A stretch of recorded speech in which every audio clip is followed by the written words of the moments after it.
On August 10th, over 100 workers, temporary, most of them, only 8 permanent and over 100 temporary daily workers, were given a letter by the Marietta Corporation, which is one of the largest corporations in the United States, to return to work unconditionally to the same position, same wages, probably same schedule, and no retaliation at all. And this is an offer in writing to go back to work after 2 weeks in a picket line.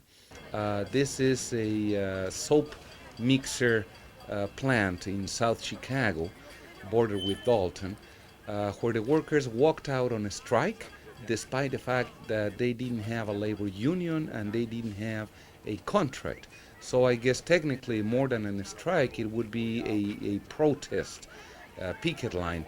Nevertheless, they were able to hold it for 2 weeks, to turn away many trucks that refused to cross the picket line, and in the end they won over the company.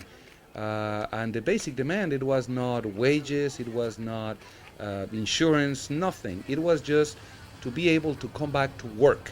That was the basic demand, because the company had threatened them with firing them if they didn't come out with proper social security numbers. The company was bought by a huge corporation, and then they sent a new human resources, personnel manager, and this woman apparently had a friend that owned a different temporary agency. So this woman decided to displace the old agency and replace the workers with workers from her friend's temporary agency. And she wanted to use as an excuse the so-called no-match letters. She found in the archives no-match letters from 2005. And she notified the supervisor of one of the second shift that, she was giving notice to the workers that in 15 days they have to come up with their social security situation solved. And in the meantime, she wanted them to train the replacements. So it wasn't a thing about bring me your social security papers. It was a matter of I am displacing you and bringing in replacements, and I want you to train them. The supervisor refused to do that, and he quit on the spot. He went back to his crew and told them, it's been very nice to work with you over the years. I'm not going to be training any replacement, so good night and good luck. And all of the workers walked out with him. When the workers that had been asking, the temporary workers that had been asking to be brought on full-time, and then they used the no-match letters to threaten them with dismissal, how did you get involved in deciding to walk out in support of those workers? Porque no estaban de acuerdo en que trajeran gente nueva y nosotros la estuviéramos entrenando y después nos iban a sacar. He said that everybody knew that they were going to be training replacement workers and they were going to get rid of them all. So they all said no, that they were going to walk out. And then they went next morning. This is July 26. On July 27, the second shift workers come in the morning and tell the first shift workers about the situation, and the first shift workers decide to walk out also. So they all abandon the plant, and then they start calling community organizations to get advice. And the phone call is amazing, because they say, okay, we are already on a strike, so now what do we do? In the meantime, a labor union showed interest. They came in, they talked to the workers, they basically, as they said it, they put an offer on the table for the workers. If you sign, maybe we can, apply pressure to the company. They told us, if you're able to get over 50%, we will do it. Otherwise, there's no chance we will do it. In 48 hours, we got 89 signatures and one that came late. So 90 signatures out of 118 workers. The other 28 workers that didn't sign either didn't come back, got other jobs, with another temp agency or something.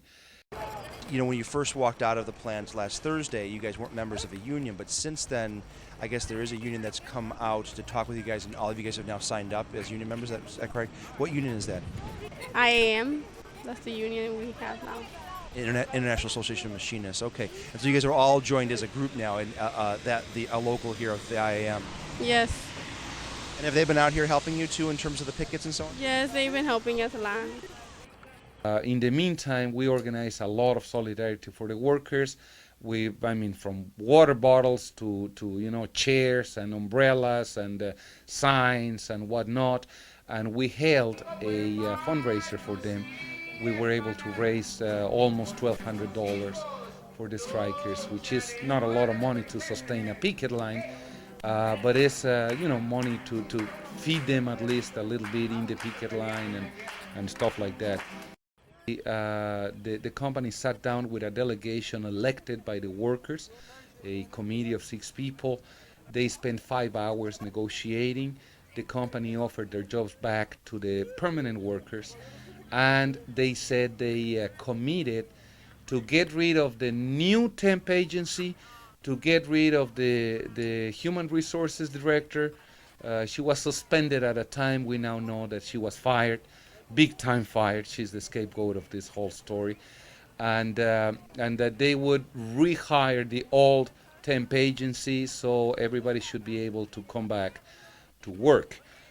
So in the last Friday, we sat down with the temp agency, and the temp agency extended this letter regarding the unconditional return to work. At the beginning of August, Michael Chertoff from Homeland Security announced he was going to toughen up on immigrants, and there was a lot of discussion among immigrants around this issue, particularly the no-match letters. According to Chertoff, the companies have to fire within 60 days or 90 days any worker that receives a no-match letter, notification that their name and social security don't match.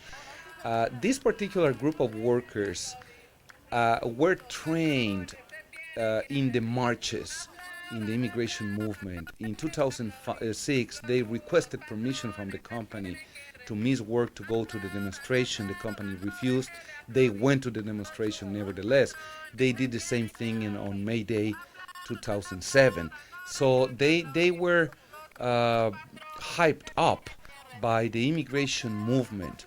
And that's how I think they decided to come out on a strike, to walk out when the company threatens to fire them. It's amazing that one large, incredibly huge corporation sat down and negotiated with these workers that the company was going to get rid of in 15 days.